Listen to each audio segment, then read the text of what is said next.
Okay, we have 30 minutes for a quick wrap up here. I'm going to make a few comments, then Dr. Lynn Lichtenfeld from the American Cancer Society is going to make some comments, and there should be just a few minutes for last comments or questions from the audience. So I think what we've heard in the last day and a half is cancer is a huge problem. It's likely going to get to be more of a problem as our population ages. There is a huge need for complementary systems to complement the current structure in cancer research. And dogs that have naturally occurring cancer or who are at risk for naturally occurring cancer can certainly help. There's a foundation established in comparative oncology research. This is on the part of many forward-thinking, passionate scientists and veterinarians over the last 30+ years. We are well positioned to continue to move this field forward. There are specific forms of cancer, not all, but specific forms of cancer in dogs that are naturally occurring that mimic the human condition. There have been substantial inroads into developing the tools, acquiring the samples, and in analyses that are showing and defining molecular and genetic characteristics within and across cancer types in dogs. And dogs do harbor chromosomal and mutational events that occur in human cancer. Some of these may be passenger mutations, some of them may be driver mutations, and it is likely as the cancer evolves in a given individual that these may flip back and forth. What starts as a driver may become a passenger, and what starts as a passenger may become a driver. Clinical trials, and those can be single-site or multi-site, can be done in an ethical and a compassionate manner, and it can be a win-win-win. Each individual dog can benefit because they are expected to have the potential to benefit from this therapy. And it may be that that dog has failed the standard of care, there may be no defined standard of care, or that dog's parent, not owner, but parent, for a variety of reasons may not be able to pursue the standard of care for that dog. So the trial is giving the dog hope that the dog might otherwise not have. It's a win-win-win, and that we're going to learn information that will help other dogs with cancer, and that we will obtain information that could inform some future strategic way to manage human cancer. So these trials can include pharmacokinetics, pharmacodynamics, the global biomarker research, imaging, and of course toxicology and activity. Most of what we've discussed during this meeting has focused on therapy, but dogs also have the potential to really help us in cancer prevention in defining environmental and genetic factors and gene and environment interactions that lead to cancer. Dogs can also help us in defining and testing primary prevention and secondary prevention strategies. The example of what our group is doing in Scottish Terriers, a 3-year study in Scotties, it's going to cost less than $1 million. If that same type of study was done in humans, you're not looking at 3 years, you're looking at 15 years or more. You're not looking at less than $1 million, you're looking at greater than $100 million. And not only that, but these studies can be done hopefully in dogs in a way that they can then help define what is likely to be the most successful strategy to then move into the $100 million 15-year study in humans. And it can also be done in a way in dogs, especially it's important in cancer types that aren't that common. So in the case of bladder cancer, if there was all of a sudden an influx of many trials to be done in bladder cancer, there are probably not enough bladder cancer patients to fill those trials in a time-effective manner. So there are many positives. Sure, there are some challenges. I will name just a few. For many cancer types, we don't have complete characterization of the disease in dogs. Sometimes we don't even have complete pathological and clinical behavior characteristics, let alone to have defined the molecular and genetic events that are important in those cancers. If we think about where's human cancer research and cancer therapy going, we're looking at targeted therapies and we're looking at things like immune checkpoint inhibitors. We do need to more carefully define cancer in dogs to be able to respond to therapies aimed at that. But on the flip side, we need to be prepared for excess. So when big pharma and small pharma comes and knocks at our door and they want to do all these trials, we need to be sure that we are ready to respond to that and we have the capabilities. There have been some great discussions today on what should go into what you think about when you're designing a trial and implementing a trial and getting informed consent and being sure that you cover all the regulatory processes. But we need to be very, very mindful as we move forward. Yes, we need to implement and incorporate these good ideas, but we need to be careful that we just don't add layers and layers and layers of complexity that will prevent us or delay us or make trials cost not effective. So we just have to be very careful as we move forward.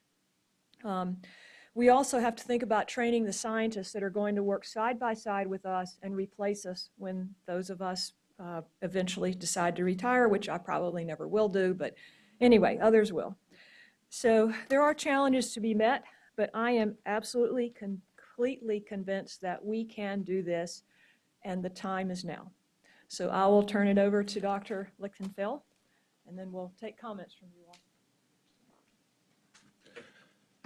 Thank you, Deborah. I want to express my appreciation on a personal level on behalf of the American Cancer Society for having been asked to be with you the past day and a half. I don't know if I want to say thank you for having to stand here for the last 15 or 20 minutes of this discussion and try to represent the entire sphere of human oncology as it relates to what we've heard over the past day and a half. That's a task that's well beyond, I think, almost anyone in this room. I'm not certain how to advance the slide. I don't know, Patrick, if you can do that for me.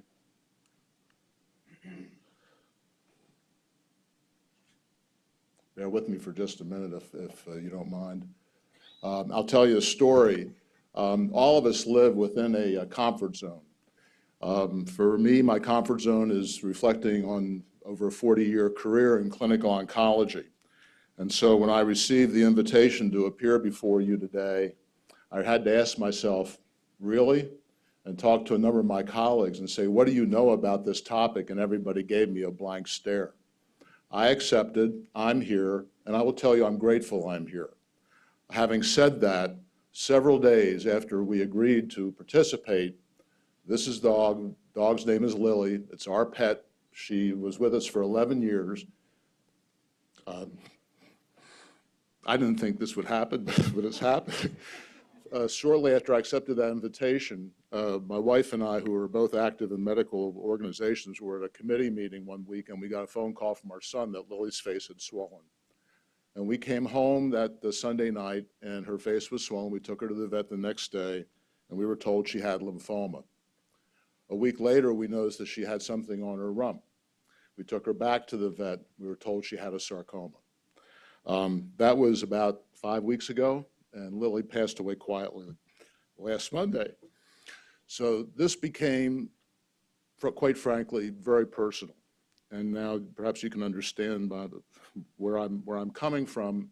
And my thanks to Deborah and her colleagues at Purde, because they became my real close best friends in a very short period of time. So one looks back, and as I mentioned, a 40-year career. And I still remember a talk I heard, and the pediatric oncologists in this room may be aware of that talk, from a colleague named Joseph Birchinall, not my colleague, but theirs, who was instrumental in the development of treatment for acute leukemia in children. And he referred to what he called the stalking horse, pardon the relationship, but he gave a lecture that, in fact, as I was searching today, it's in JAMA, 1972. And he talked about looking at the lessons of a disease called Burkitt's lymphoma and then trying to translate. And the question back then was, and some of you may be aware, can we cure or more effectively treat acute lymphocytic leukemia as a result of the lessons we have learned in Burkitt's lymphoma? Clinical oncology has come a long way from the stalking horse days. And as we sit here today, the time doesn't permit a complete examination, but some of the questions and some of the issues we face are a little different than they were 40 years ago. But now we're in another cycle. So we're in the cycle of immunotherapy, and if you're aware of what happened at ASCO and what's been happening the last couple of years, it's only taken us 40 years to get there. 40 years from the beginnings of immunotherapy treatment to have successful treatments. We're in an immunotherapy cycle, we're in a genomic cycle, we're in a targeted therapy cycle, but there's no question the cycle we're really in is a tipping point in adult oncology and human oncology and pediatric oncology. We have druggable targets that exceed our capacity to drug. We don't, as you've seen and heard time again, we have incredible needs and limited capacity, and we have questions about how do we develop a system that effectively takes enough shots on goal to get us where we are, as we say at the American Cancer Society, to make this cancer's last a century. So we've had incredible successes, and yet, we've had shifting sands. We've heard about the change in clinical trials in adults. I mean, it was incredible last year at ASCO when they talked about a 600-patient clinical phase 1 trial. That is different than it used to be, and the reasons may be many. I'm not going to get into them here because we're talking to a large audience out there. But the reality is we have shifting sands. We heard yesterday a comment that actually got my attention, and I don't know if he's here today, but the gentleman from AstraZeneca, when he mentioned how they are looking at phase 1 trials for signals, how they're taking advantage of cell-free DNA to look at mutations and applying that immediately before the trial is completed to try to determine how they can get around the mutations. That is an incredible shift in philosophy, in fact, one that I had not heard expressed quite that way until I was here yesterday, and that may be my own ignorance. I apologize for that. We need to find more in the adult world, and in the pediatric world too, I don't in the oncology world. We need to find more efficient mechanisms for clinical trials. We only get 3 to 5%. Now, the pediatricians have done much better, as has been noted. We only get 3 to 5% of the patients into clinical trials. We have a huge need, if we're going to be successful, of finding people where they are. And of course, the whole question about genomics and how we can take the information we're getting to advance our science is very much on our minds. So as I sit here and I've listened to the conversation the last day and a half, and I have to say one additional point that I think is important for all of us. I'm sure the fact that all of you are still sitting here at this time is really impressive and a testament to what's been happening here. But the level of discourse in this room over the past day and a half has been exemplary. I think no matter whether you're a veterinary expert, or whether you're an adult or pediatric expert, or whether you're an advocate, whether you're an industry person, the interchange has really been something that's been unique. I have sat in this room at other times, and I will share, it's not always, and Cheryl, you may or may not agree, but it's not always quite at this level. This was really outstanding. But what comes through? Well, what comes through is that there is an incredible opportunity. First off, the commitment of the veterinary community to bring us together, to have the conversation, to advance our knowledge, to raise our awareness, I think is a very important step. Capacity is limited. I can't get an exact number of veterinary oncologists in the United States. It's a couple of hundred, perhaps. So capacity becomes an issue. But I did learn last night that there are radiation oncologists in veterinary medicine. That really impressed me. Of 300, there are the radiation oncologists. Capacity, costs, costs within the system have been addressed today. Costs of cancer care is expensive in adults. The cost of cancer care in animals, you don't have insurance mechanisms, how that's going to be addressed. The question of education and awareness. I mentioned yesterday, watching, it happened to be the Food Network, folks. I watch the Food Network, and when I watch the Food Network and see 2 advertisements for treating cancer in dogs, then you know that people are starting, that's a signal. That is an early signal that awareness is building about this particular topic, which makes it very, very timely. Participation. Participation around the country is difficult in these types of trials. Not everyone lives near one of these wonderful centers that have this capability. We, for one, my family, my wife, myself, had to make a decision based on distance and time and availability. It's true in human trials. It's true in canine trials as well. The questions of ethics and ethics development have been touched upon. Those are really some of the top-level thoughts that come to mind. There certainly are many more that have been discussed regularly here. Some of the interesting questions that I heard over the past 2 days was, in fact, the genomics question, the characterizations of cancers. We still have, as TGen representatives have spoken, Jeff mentioned, we have a long way to go in the adults. We have a further way to go in animals, within dogs. Understanding the immune system is another point. As we go into the genomics issues, the reality is that these dogs some of them may have inborn genetic abnormalities that tend to select out, just as we do in people. One of the interesting sidelights of the genomic revolution in people is the familial syndromes that we never anticipated are now being discovered, if not on a daily basis, on a very regular basis.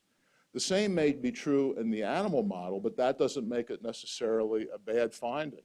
Because as in the human, as was talked about at ASCO last week, there's an abnormality called mismatch repair, which leads to an accumulation of genetic abnormalities within cancers. And within colon cancer specifically, that abnormality makes those patients who have this less common genetic abnormality more susceptible to immunotherapies. And the same thing may be true in some of the dog tumors. But the dog tumors have an interesting, and I found that when one thinks about it, the idea of sporadic or spontaneous development of cancer, the ability to understand how certain forms of cancer are in fact models for human disease. One that really struck my mind was mucosal melanoma, because within mucosal melanoma does have a human counterpart. Many of our melanomas are, in fact, if not all, but many are related to UV damage, have a specific genetic signature, as it was mentioned. But the reality is mucosal melanomas may not. And they do represent a model for further investigation. Lymphoma, bladder cancer, whatever the common cancers are that may exist, they also come side by side with the sporadic cancers, and therefore an opportunity for investigation.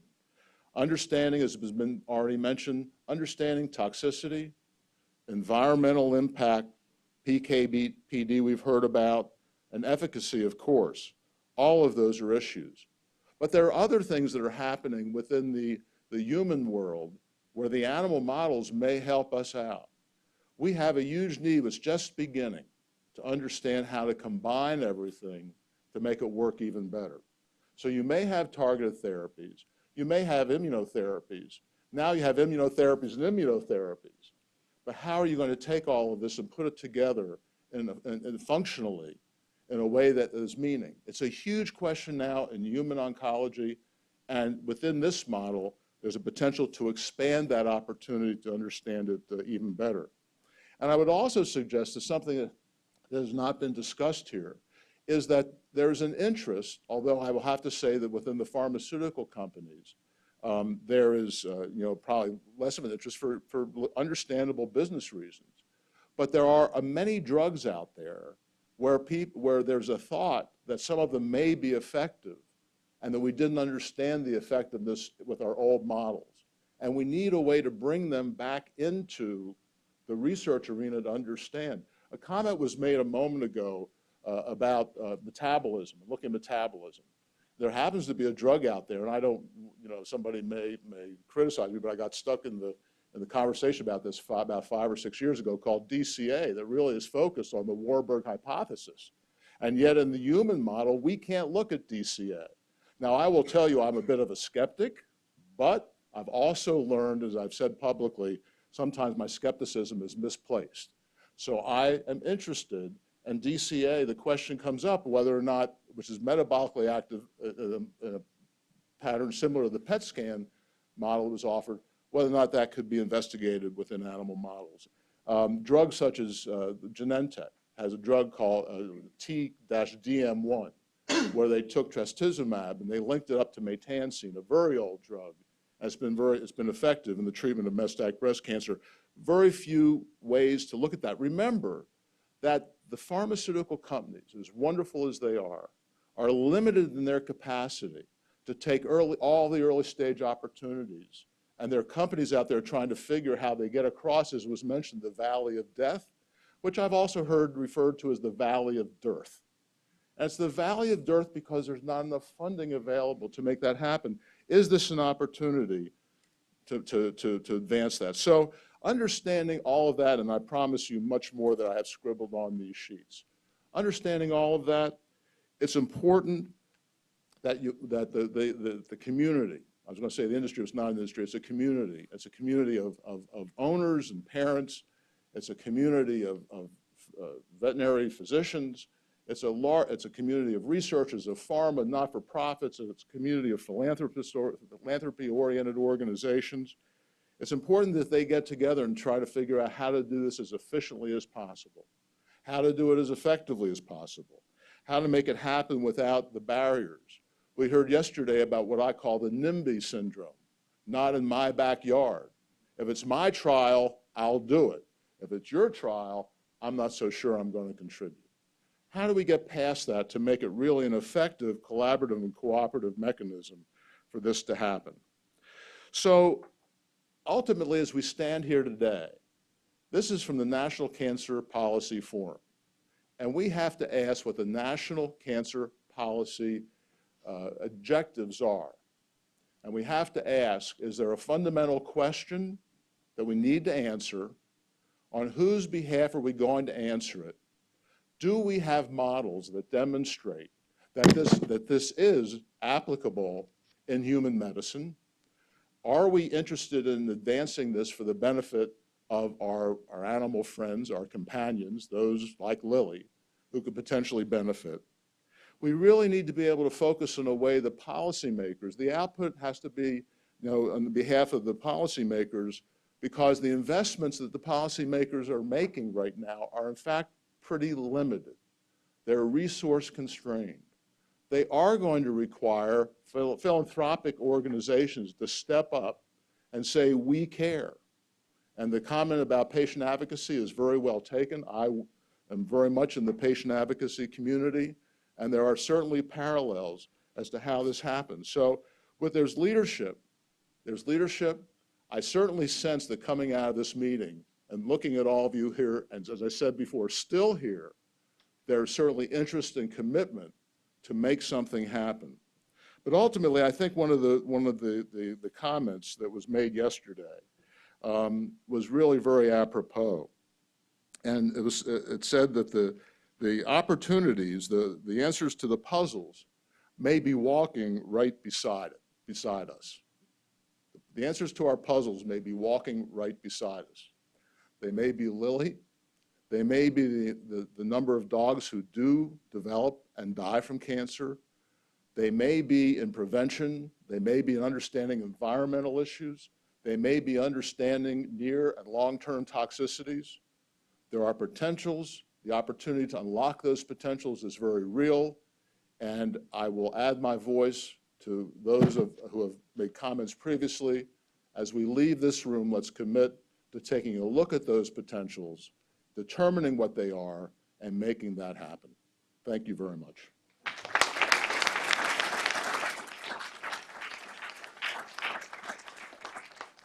Just a couple of business items, and then if there are any final comments, we'll be happy to take those. Please return your badges out front when you leave. There will be a debriefing session in this room during the box lunch, so any of you that can make it, please do. There's a COTC meeting in room 103 at 2 o'clock. And at this point, I think we have 6 minutes. So if there are any final comments, questions, things to be said, I think we've got a few minutes to do that. Yes. Hi, Vilma Yuzbashang-Yurkov from Michigan State University. First, thank you all for a great symposium, lots of wonderful ideas.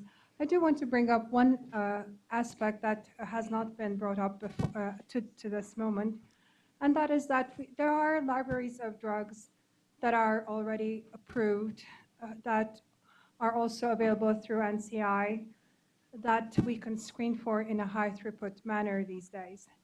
And I would like to extend an invitation. At Michigan State University, we do have a high throughput screening core that is working very well, both with cell lines as well as some primary cells.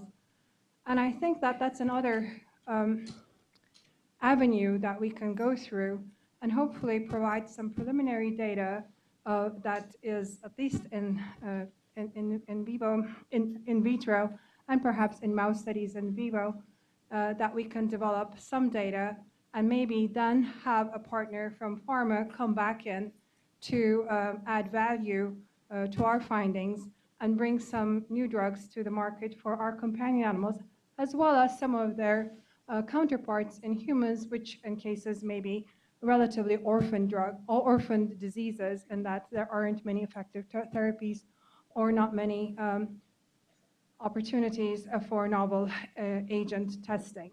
So I would like to, one, put out an invitation for all who would like to collaborate in that manner to contact me, Vilma at Michigan State University, or research@cvm.msu.edu. But also, I think I would also like to hear from the pharma representatives whether they would be open to be contacted in this kind of manner, or what advice they might have for us. I have to say that we have been very pleasantly surprised, and that also goes for combination drugs also, that we can also model in this system at a fairly low cost. So I'm excited about it, and I hope that that might be another avenue that we can pursue. Great. Thank you very much for the comments. Any other further comments? All right. I also would like to thank the organizers. This has just been a phenomenal meeting. But I think you had a comment as well? Thank you. Yes. Barbara Cohen, Animal Cancer Foundation, and thank you for the privilege of having been here for the last 2 days to hear what was a tremendous amount of very exciting information, a lot of food for thought. We're one piece of a small puzzle, so I really appreciate the American Cancer Society calling us all to challenge. I think there's a great challenge here, and it's that I am wearing a funding hat, so I should disclaim that. I'm wearing the funding hat, and the public really wants answers, and we all need to be pulling in harness for those same answers. And that's been a major impediment, I think, for the veterinary community to actually meet the challenge that the human community has thrown down to come up to speed. So I think a request that hasn't really been made is that we ask the human side philanthropic organizations and all of us diverse animal philanthropic organizations to come together as one united front with a stated goal from this group, that if it is that you want to improve the biospecimen bank, if it is that you want to do that because you need to prove those markers to be able to convince, then if we can all pull together for that goal and communicate that to the general public, you will have that funding. The problem is you have to tell the public what it is you want to do. So I would strongly encourage you to do that. And one further comment, and as somebody who admittedly is over the age of social media expertise, there's a hashtag for this meeting. Very few people are using it. But your public is out there and they want to hear from you. And so if you are talking about motivating the general public to advocacy, you have to talk to them. And you have to not be afraid. You have to not let all these obstacles make you afraid to talk to them. Give them credit that they will understand you and that they will respond. And thank you so much for what you're doing. I do applaud you. Thank you very much, and please join me in thanking all the presenters and participants.